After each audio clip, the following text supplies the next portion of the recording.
오늘 우리 주시는 하나님 말씀은 신명기 11장 26절에서 28절까지 제가 읽겠습니다.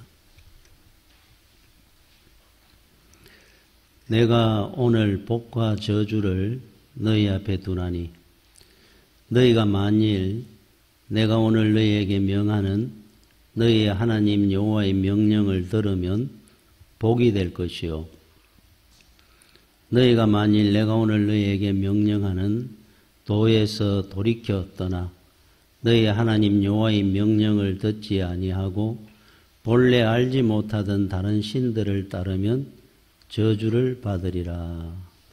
아멘. 하나님을 잘 섬기면은 믿음 생활을 잘 하면은 복을 받을 것이고 우상을 섬기면은 저주를 받을 것이다 그럽니다. 우상이라 하면 하나님보다 더 사랑하는 모든 것은 우상입니다.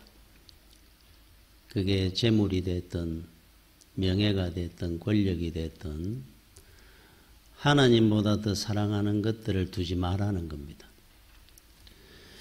둘 중에 하나입니다. 복이냐 저주냐, 생명이냐 사망이냐, 천국이냐 지옥이냐. 영적 세계에는 중간 지점이 없습니다.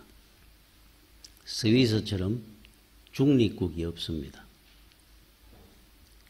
천국 아니면은 지옥입니다. 천주교에서 말하는 연옥하는 지역은 없습니다. 사람이 죽으면은 영혼이 먼저 연옥에 가서 대기하고 있다가 그 후손들이 헌금을 많이 하면은 천국을 가고 적게 하면 지옥을 간다 하는 그런 연옥이라는 중립지역은 없습니다. 우리가 죽으면은 그 순간에 천국과 지옥으로 나누어지는 거예요. 이스라엘 백성들이 가나안 땅에서 하나님을 안 섬긴 것은 아닙니다. 하나님을 떠나지는 않았는데 단지 우상을 겸하여 섬겼어요. 이스라엘 백성들이. 그래서 하나님께서 모세를 통해 신명기서에 유언처럼 남기는 겁니다. 저주를 받고 싶으면은 우상을 섬겨라. 복을 받고 싶으면은 하나님을 온전하게 섬겨라 그럽니다. 저 태국이나 동남아에 그 우리 예수 믿는 성도들은 오전에는 교회 가고 오후에는 절에 간다고 그래요. 이건 예수 믿는 것이 아닙니다. 겸하여 섬길 수가 없죠. 예수를 믿는 건 언제나 배타적입니다. 그래서 세상 사람들이 천주교는 안 그런데 왜 기독교는 그렇게 독불장군이고 배타적이냐. 교류도 안 하고 자기들만 옳다 그러고 비판을 합니다.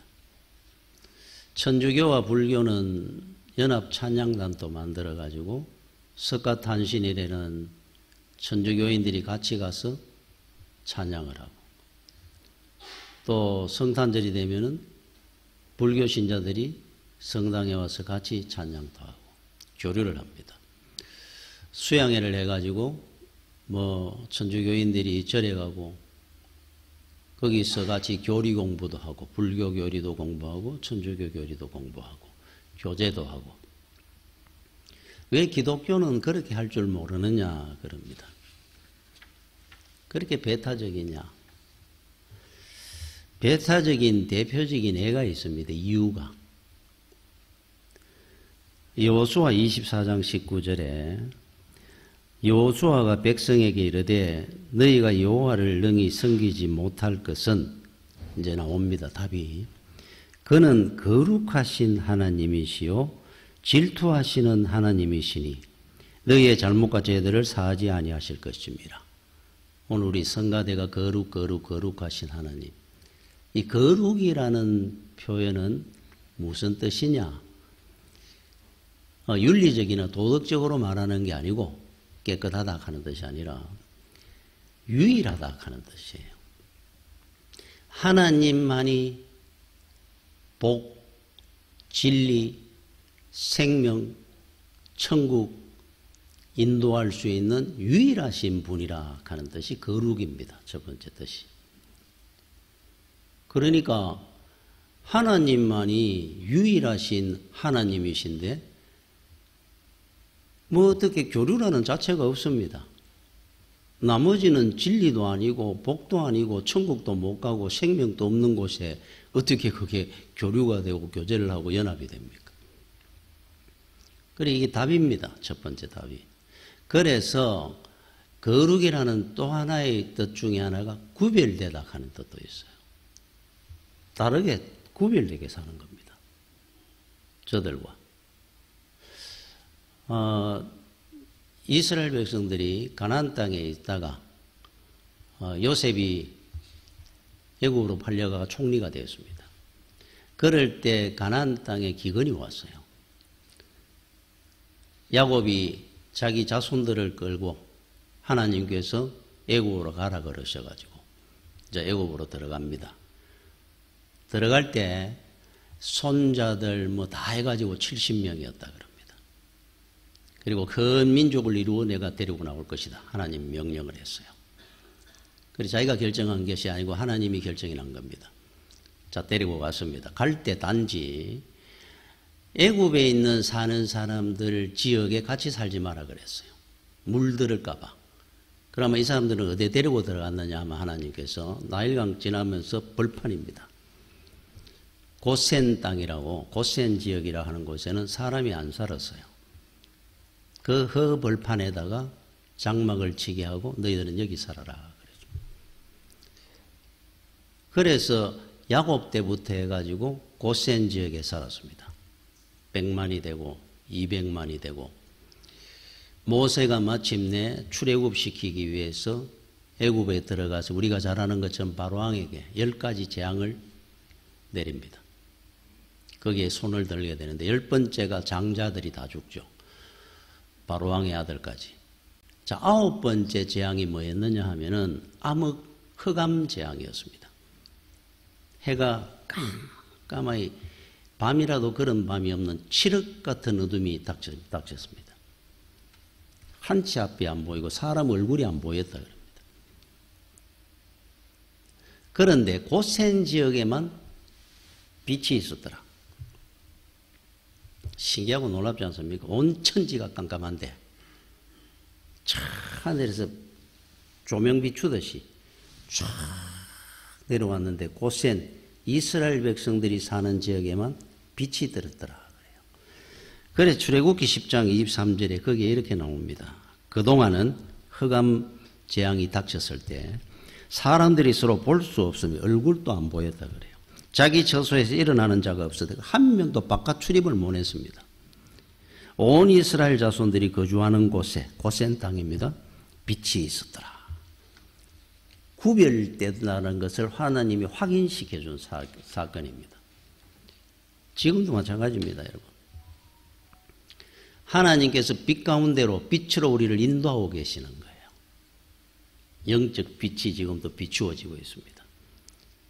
사람들 속에 우리가 섞여 살고 있는 것 같지만은 여러분의 심령, 여러분의 가정, 우리 자녀들에게 하나님의 영의 빛이 늘 비추어가 우리를 인도해 가고 있습니다. 흑암 가운데 두지 아니하시고 구별된 데에 사는 유일하신 하나님, 이게 거룩입니다. 거룩. 자, 왜 배타적이냐 비판을 합니다마는 배타적일 수밖에 없는 이유입니다. 함께 할 수 없잖아요. 빛과 어둠이. 그죠? 두 번째 나오는 것이 질투하시는 하나님 그랬습니다. 자, 하나님은 거룩하신 하나님이시요 하나님은 질투하시는 하나님이시라. 질투는 왜 합니까? 사랑하니까. 사랑은 나누어 가질 수가 없습니다. 사랑은 독점적입니다. 또 사랑은 일방적일 수는 없습니다. 그러면 스토커가 되는 거예요. 자, 하나님은 우리를 사랑하십니다. 세상 만물보다 더 사랑하시고 독생자 예수 그리스도를 십자가에 못 박으면서까지 우리를 살리실 정도 우리를 사랑하셨어요. 자, 우리가 외면하는데 하나님은 계속 사랑하고 따라다니는 거예요. 그럴 수는 없는 거예요. 일방적이면 안 됩니다. 자, 그러면 우리에게 원하는 것이 하나 있습니다. 성품과 마음과 뜻을 다해 주너의 하나님을 우리는 사랑해야 되는 겁니다. 반응이 있어야 될 거 아니에요. 그런데 우리는 늘 조건을 겁니다.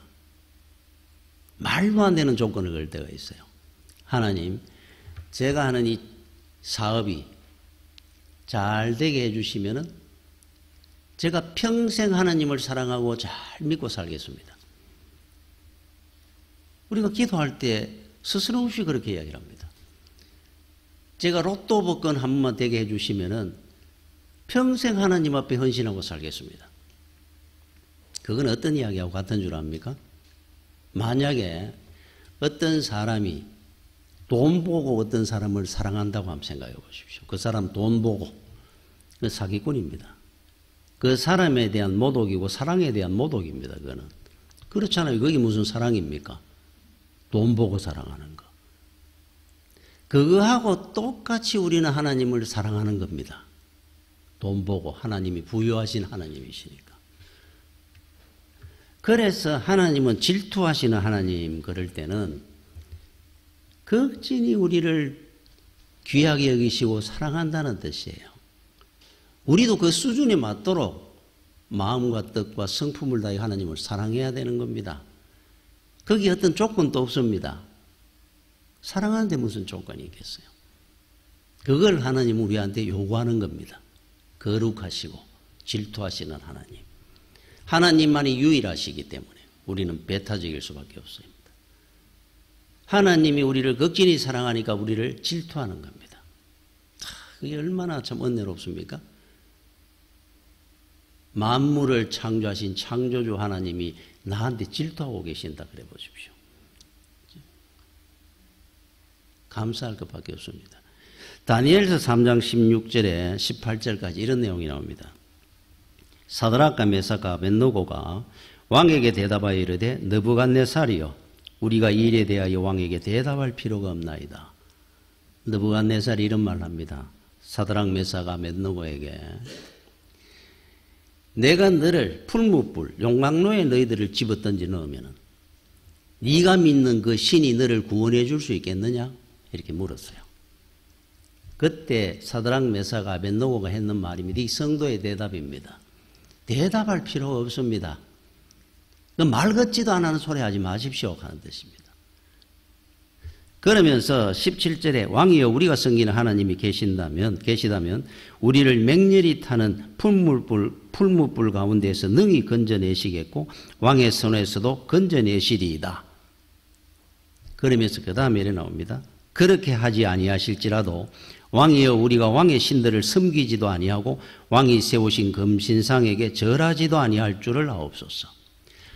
안 구해 주셔도 하나님이 우리를 죽이든 살리든 우리는 다른 우상 안 섬기고 하나님만을 섬길 겁니다. 다른 말이 필요 없으니까 용광로에 그냥 집어 던져 넣으십시오. 우리는 우상한테 절할 이유가 없으니까. 두 번, 세 번 묻지 마십시오. 대답할 필요가 없습니다. 이거는 이미 답은 정해져 있는 겁니다. 이래 이야기를 하는 거예요. 이게 믿음입니다. 믿음. 앞으로 여러분들이 세상 살면서 내가 이 문제를 사업을 좀 제대로 하려고 그러니까 사람들도 좀 사귀어야 되고 접대도 해야 되고 그러다 보니까 믿음 지키기가 힘들고 야 이거 어떻게 이 고민할 필요가 없는 겁니다. 이거는 대답할 필요가 없습니다. 이거는 믿음 지키고 가는 거예요. 성도는 용광로에 들어가는데도 뭐 이런 거는 생각할 필요 없습니다. 가는 사람들인데 이분들은 그 뭐 돈 몇 푼에 거기에 저울질을 하고 대답할 필요가 없는 겁니다. 이거는 딱 결정이 나는 겁니다. 여러분 제가 지난주에 소요리 문답 첫 번째 질문이 이거라 그랬죠. 사람의 제일 되는 목적이 무엇이냐? 하나님을 영화롭게 하고 영원토록 그를 즐거워하는 것이다. 자, 우리 사람이 제일 되는 목적입니다. 자, 하나님을 영화롭게 하고 영원토록 하나님을 즐거워하는 것이 뭡니까? 내가 뭔가 얻었기 때문에 하는 것이 아니고 지금 이야기입니다.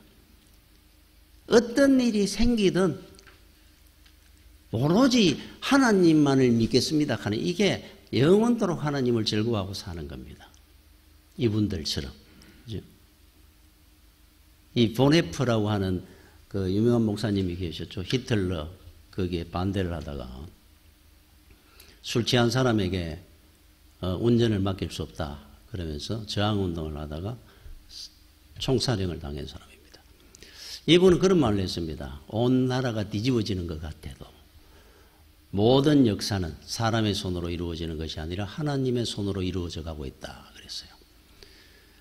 히틀러가 자살하기 일주일 전에 이분이 총살형을 당했습니다. 히틀러가 총살형을 허락을 했어요. 끌려나가면서 동지 여러분, 이제 내가 죽음의 때가 왔습니다. 주님께서 나를 위해 예비하신 아버지 집에서 우리 다시 만날 때까지 안녕히 계십시오. 조금의 어떤 흐트러짐이 없이 정말로 평안한 얼굴로 형장으로 가서 총살형을 당했다 그럽니다. 이분은 확실하니까. 죽음으로 끝나는 것이 아니라 우리는 천국 가는 사람들이니까. 총살형 같은 게 나는 두려워하지 않습니다. 누구나 다 죽는 길을 가는 길인데 우리는 두려워할 이유가 없는 겁니다. 그리고 결국 역사는 하나님의 손으로 이루어져 갈 줄로 믿습니다. 그랬어요. 말이 필요 없는 겁니다. 그래서 여러분, 믿음이라는 것은 복잡하지 않습니다. 굉장히 단순합니다. 긴 말이 필요 없습니다. 우리나라 그 신사참배 일제시대 할 때 신사참배 했던 그 목사님들은 이런 변명을 했습니다. 이 땅에 목사들이 다 죽으면 전부 신사참배 안 하다가 다 죽으면은 예배 인도는 누가 하며 복음은 누가 전하고 성경은 누가 가르칠 수 있느냐. 그게 첫 번째 변명이었어요. 하나님이 전하시죠. 하나님이 이루어 가신 거죠. 다. 주기철 목사님은 아무 말 안 하시고 죽음의 길을 갔습니다. 믿음은 굉장히 단순합니다. 복잡하게 설명할 필요가 없습니다. 이미 결정이 난 겁니다. 천국이냐 지옥이냐 둘 중에 하나입니다. 복이냐 저주냐. 그 뭐 어렵게 생각을 해가 이러니까 저렇고 그런 게 아닙니다. 믿음은. 내 길을 가는 겁니다. 그래서 여러분들은 어떤 하나님을 믿습니까? 내가 믿는 하나님은 어떤 하나님입니까? 여러분, 로버트 윌슨 목사님이라는 분이 수양회를 인도를 하는데 그때 한 50대 남자 집사님 한 분이 상담을 좀 하고 싶다 그래가지고 상담을 했습니다. 이분이 어떤 상담을 했냐면 나는 어릴 때부터 믿는 집안에 자랐기 때문에 평생을 예수를 믿었습니다. 그런데 예수를 믿는데도 안 믿는 친구들이나 나는 별반 다를 바가 없었습니다. 늘 근심할 그 근심거리, 걱정거리 늘 있었고 또 다른 사람들이 간증하는 것처럼 뭐 은혜받은 기억도 별로 나는 기억이 안 나고 기도했다가 응답받았다는 기억도 별로 없습니다. 저는 왜 예수를 믿는데 이렇습니까? 그때 윌슨 목사님이 이런 이야기를 했어요.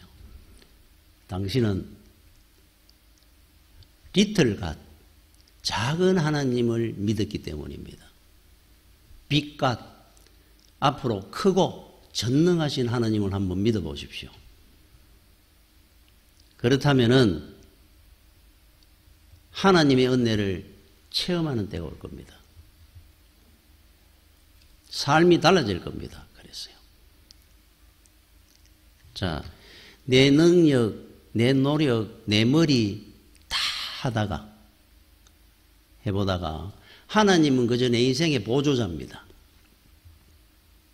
조금 어렵고 안 되면은 내가 해보고 열심히 해가 안 되는 거는 하나님도 못할 줄 알아요. 뭐 이런 문제에 하나님이 한들 뭐 어떻게 달라지겠느냐. 그러니까 절망합니다. 좀 안 되면 낙심합니다. 시험 듭니다. 리틀 가십니다. 빛과 크고 전능하시고 위대한 하나님을 믿는 사람들은 뭐가 달라지느냐? 길이 막혀 있습니다.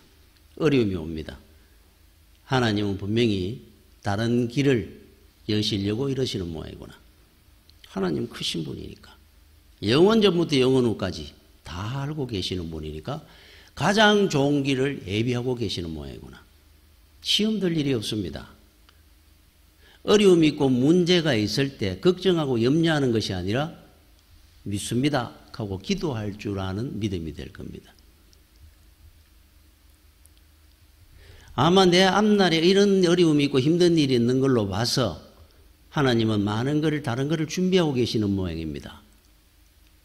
그거를 볼 수 있는 눈이 열리게 해 주시옵소서. 기도가 달라질 겁니다. 삶이 달라지겠죠.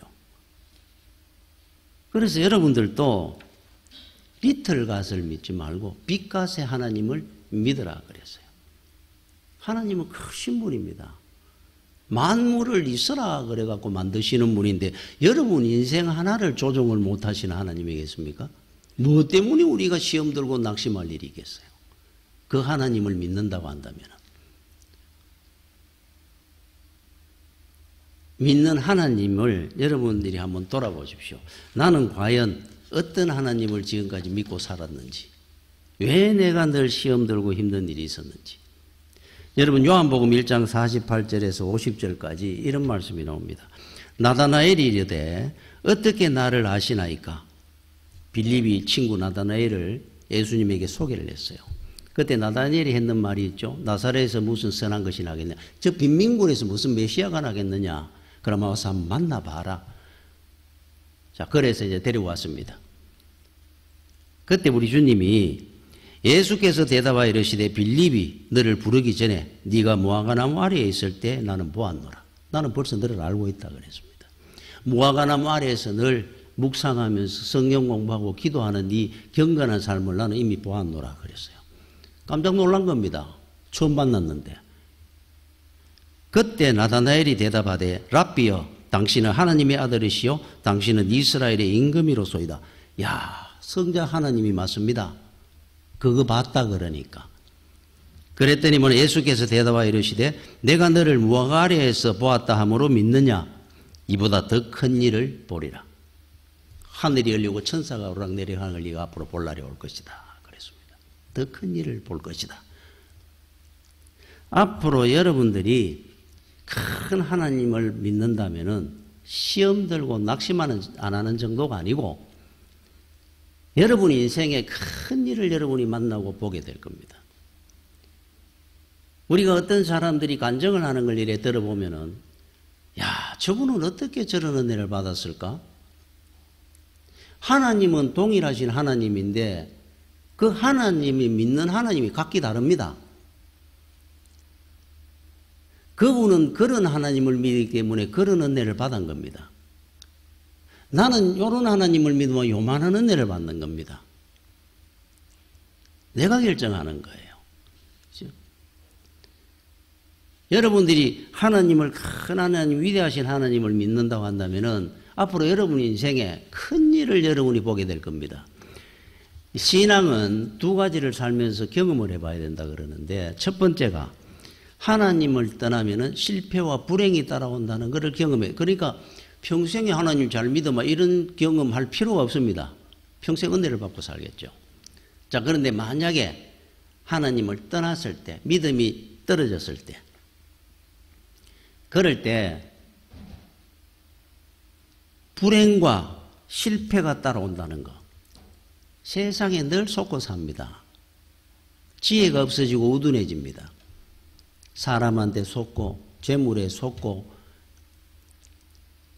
나중에 하나님 앞에 울고 무릎 꿇고 돌아오잖아요.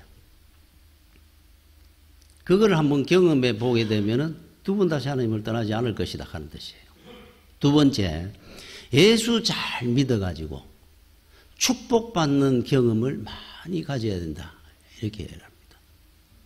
우리는 예수를 잘 믿었습니다. 그렇다고 한다면 진짜 여러분이 예수를 잘 믿었다고 한다면 분명히 그 속에 많은 은혜를 여러분이 체험했을 겁니다. 만약에 우리 학생들이 믿음 생활을 잘할 때 성적이 나는 예수 잘 믿을 때가 성적이 제일 좋았던 것 같아. 그 간증이 있습니다. 여러분, 예수를 잘 믿으면 성적이 떨어질까요? 올라갈까요? 우리도 학교 다님이 공부를 해봤습니다. 하루에 12시간, 100시간씩 앉아 있는다고 성적이 오르는 게 아니고 지혜가 주어지고 집중력이 주어질 때 올라가는 거 아니겠습니까? 그걸 누가 그렇게 만들어줄 있을 것 같아요. 그래서 믿음 생활을 해가지고 우리 친척, 친구, 집안에서 우리 집이 제일 그래도 복된 것 같다. 우리 아이들이 다 착하고 귀하고. 그런 은혜의 간정들이 있어야 되거든요. 앞으로 여러분들은 믿음의 좋은 은혜로운 간정을 많이 할 때가 올 겁니다.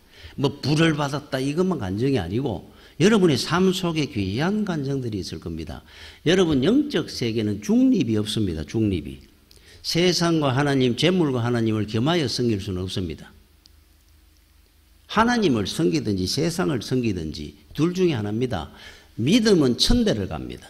단지 세상에 그는 2대 3대 가기가 힘듭니다. 서울에 가면은 제가 이야기를 한번 기억이 나는데 둔촌동이라는 곳이 있습니다. 굉장히 지역이 넓습니다. 제가 거기 있을 때만 해도 한 30년 전에만 해도 거기에 뭐 아파트가 많이 들어서기 전이니까 벌판입니다. 벌판 거의. 근데 이 둔촌동 하는 이름이 사람 한 사람의 호입니다. 호. 둔촌 하는 사람이 있었어요. 그 지역의 땅을 얼마나 그 동네 이름이 둔촌동이 된 겁니다. 근데 이 사람이 나이가 한 80 넘어가 죽을 때 무연고자로 노숙자로 죽었어요. 노숙자가 돼가 무연고자 아무도 찾는 사람 뭐 핏줄이 뭐 누구라 그래야 찾아오는 사람이 없습니다. 그래서 명성교회 김상한 목사님이 그분 장례식을 명성교회에서 해줬어요. 둔촌이라는 사람을. 야, 어떻게 그럴 수가 있을까? 그렇게 엄청난 서울의 땅을 갖고 있는 사람이 어떻게 자기 당대도 못 넘기고 그 자식들도 많았다 그러는데 아무도 안 찾습니다.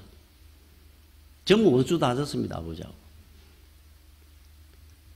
여러분 로드와 리빙스턴 가는 분 계죠. 영국에 유명한 분이 있었습니다. 18세기 로드라는 분. 아프리카에서 다이아몬드 흑인들 막 노예로 가가지고 영국의 영웅이었습니다.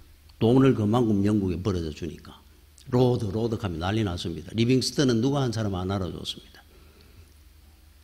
평생을 선교사 활동하다가 갔습니다. 지금은 로드라는 사람은 후손이 누군지 어디서 이 사람이 죽었는지도 모른다 그래요. 묘지도 없다 그럽니다. 리빙스턴은 여러분 그 웨스트민스터 거기 공원 묘지에 지금 또 많은 관광객들이 와가 꽃이 끊이지 않을 정도로 거기에 참배를 합니다. 얼마나 우리가 존경을 합니까? 삶이. 믿음의 길을 가는 겁니다. 여러분 성경은 늘 증거를 합니다. 우리한테 가르쳐 줍니다. 늘 대비를 시킨다 그랬죠. 아브라함과 롯이라든지 이스마엘과 이삭이라든지 서로 대비를 시키봅니다. 사울왕과 다윗왕 그 시대에 한 사람 복받고 한 사람 저주받는다. 대비를 시켜 보여줍니다. 그런데 예수를 잘 믿으면 성률이 100%입니다. 100%. 그동안 예수 믿었는 성도들이 100억 명이 있었다. 인류 역사에. 100억 명이 다 복되게 살았다는 뜻이잖아요. 성률 100%니까. 성경은 그걸 우리한테 증거를 하시는 거예요. 성률 100%다. 예수 잘 믿으면. 여러분 세상을 복되게 살고 은혜롭게 살고 복받고 살기를 원합니까? 예수 잘 믿으면 되잖아요. 그러면. 이 성률 100%니까.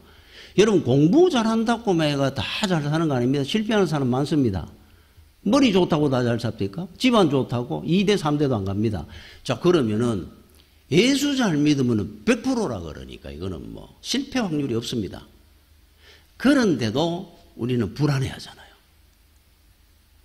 우리 자식들이 만약에 교회에 와가지고 열심히 교회 다니면은 자가 학원 가야 될 시간에 저렇게 해가 앞으로 왜 연락하노? 걱정을 합니다. 그건 어떤 걱정인 줄 압니까? 인류 역사 이래로 만약에 우리 아이가 처음으로 100억 명 중에 실패하는 1호가 될까봐 걱정하는 거하고 똑같습니다.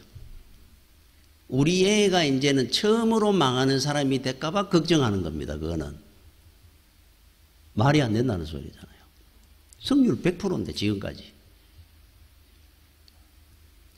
그러니까 여러분들이 믿음 생활할 때 가장 귀한 거는 믿음의 길 바르게 가는 겁니다. 믿음의 길. 복이냐 저주냐. 복의 길을 우리가 복을 결정했으면 복 받는 겁니다. 그거는 다른 게 없습니다. 중립은 없습니다. 빅톨 리고의 그 레미제라블 가는 소설이 있죠. 레미제라블 가는 그게 불어로 불쌍한 사람들 가는 뜻입니다. 불쌍한 사람들.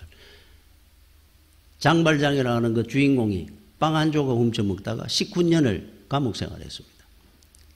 19년 동안 노역 생활하다가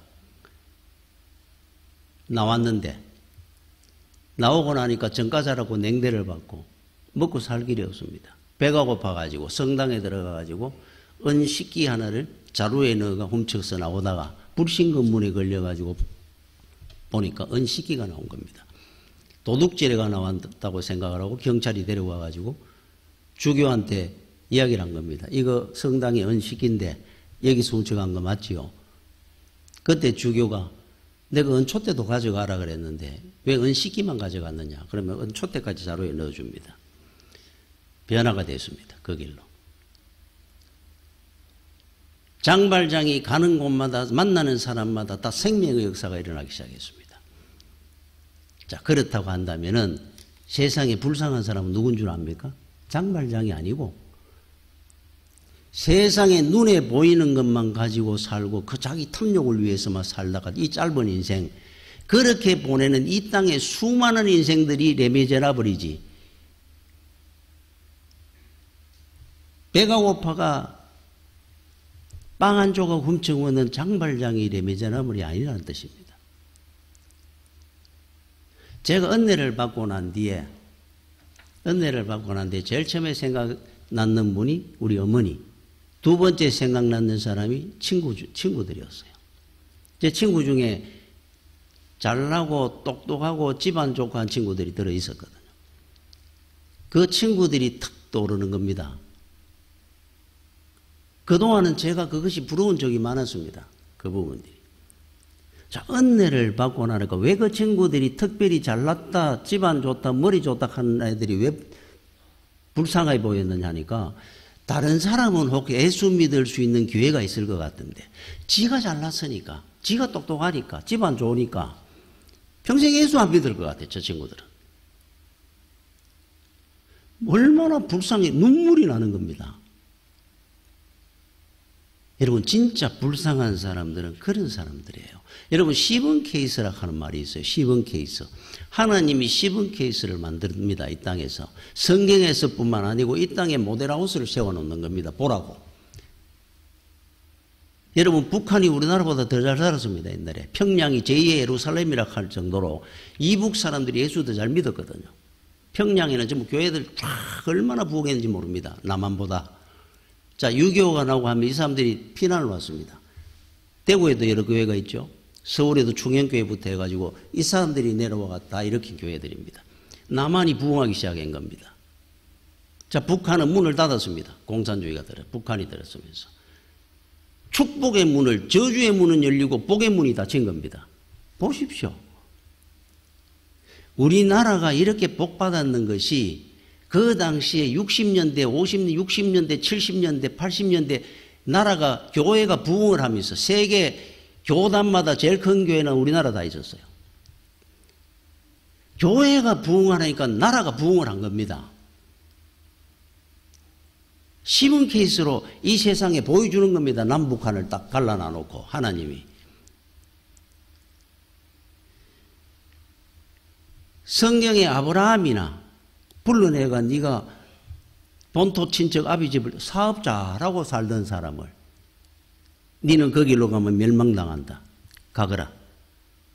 그 복된 길을 시작을 했습니다. 요셉이라든지 다윗이라든지 모르드게라든지 에스더라든지 히스기야 쭉 나옵니다. 시븐 케이스들이거든요. 또 안 좋은데 여러분 시범 케이스 세운 사람들도 많습니다. 사우랑이나 아방이라든지 아간이라든지 시드기야라든지, 시드기야 같은 사람은 그렇게 에레미야 선지자가 하나님 앞에 돌아가라고 예수 믿으라고 그렇게 부르짖는데 그를 오히려 죽이고 애굽에 붙다가 바벨론의 포로로 붙들려가면 두 눈 뽑혀가지고 말에 손으로 끌려감이 눈 뽑힌 상태로 끌려가다가 죽었습니다. 왕으로 살던 사람이 뭐 몇 킬로 나갔겠어요. 시범 케이스들입니다. 앞으로 여러분들은 하나님을, 복된 하나님을 여러분들이 믿으면은 하나님께서 여러분들을 친구들이고 친척이고 주변 사람들 중에 시범 케이스로 세울 겁니다. 복된 사람들이 어떻게 살아야 되고 얼마나 은혜를 받는지를 보여주기 위해서 하나님께서 여러분 한 사람 한 사람을 세울 겁니다. 앞으로 시범 케이스로, 복 받는 시범 케이스로. 자, 그러면은 세상에 제일 귀한 것이 하나님, 믿음이라고 한다면은 여러분들만 예수 잘 믿고 은혜 받고 끝나는 것이 아니고 우리 후손들에게도 그걸 전해야 되겠죠. 그렇게 어떻게 전해지는가를 창세기 48장 21절에 이런 말씀이 나옵니다. 아브라함이 요셉에게 또 이르되, 이스라엘이 요셉에게 이르되, 이스라엘 야곱입니다. 야곱이 이제 죽음을 앞두고 이제 요셉에게 마지막 유언을 하는 내용입니다. 나는 죽으나 하나님이 너희와 함께 계시사 너희를 인도하여 너희 조상의 땅으로 돌아가게 하시려니와. 자, 나는 죽는다. 우리는 부모된 사람으로서 자식보다 먼저 가죠. 갈 때 뭐를 여러분이 남기려고 합니까? 무슨 말을 백번 천번 하는 것이 위가다 생각합니까? 야곱의 유언을 우리는 하면 돼요. 자식들 앉혀놓고 하면 됩니다. 나는 죽는다 이제. 그러나 하나님이 너희들과 함께하고 계시니까 너희를 복된 길로 영원히 인도해 가실 것이다. 엄마가 없다고, 아버지가 죽는다고 걱정하지 마라. 나는 없어도 하나님이 너희와 함께할 거니까 영원히 너희들을 복된 길로 인도해 가실 것이다. 최고의 유언입니다, 이게. 그러니까 다른 거 할 거 없다. 예수 잘 믿고 살아라. 예수 잘 믿고 살아라 그러면 돼요. 다른 게 뭐 필요합니까? 예수 잘 믿는 속에 다 있는데 10가지, 100가지고. 다 있습니다. 제일 귀합니다. 오늘 이 말씀을 모세가 이스라엘 백성들에게 하는 겁니다. 모세가. 우리 믿음의 성도들은, 여러분들은 분명히 저는 그런 생각을 합니다. 하나님께서 이 땅에 세운 여러분들은 모델들이고 시범 케이스입니다. 무슨 쪽의 시범 케이스를 여러분이 세우려고 하나님이 불렀겠습니까? 최고로 복된 인생은 어떻게 사는 인생인가를 안 믿는 불신자들한테 보여주라고 여러분들을 세워놨으니까 가장 복된 인생을 살도록 할 겁니다. 그러면서 하나님을 영광을 받으실 겁니다. 예수 잘 믿어야 됩니다. 그래서 오늘 말씀에 선택하라 그럽니다. 하나님을 섬기면 복을 받을 것이고 우상을 섬기면 저주를 받을 것이니까 너희들이 선택하라 그럽니다. 그럼 답은 나와 있잖아요. 뭐 저주를 선택할 사람이 있습니까? 하나님만 선택하면 되는 겁니다. 1000대, 10,000대까지 내려갈 겁니다. 그 복은. 기도하겠습니다. 주여, 은혜를 감사를 드립니다. 부족하고 연약한데도 불구하고 하나님께서 택해 주시고 은혜 가운데 인도해 주셔서 오늘까지 왔습니다. 올 한해도 은혜 가운데 참 복된 길로 하나님 인도해 주셨음을 감사를 드립니다. 평생을 믿음의 길 잘 가게 해주셔서 하나님 영광 돌리며 사는 주의 성도들이 되게 하여 주시옵소서. 예수님 이름으로 기도드립니다. 아멘.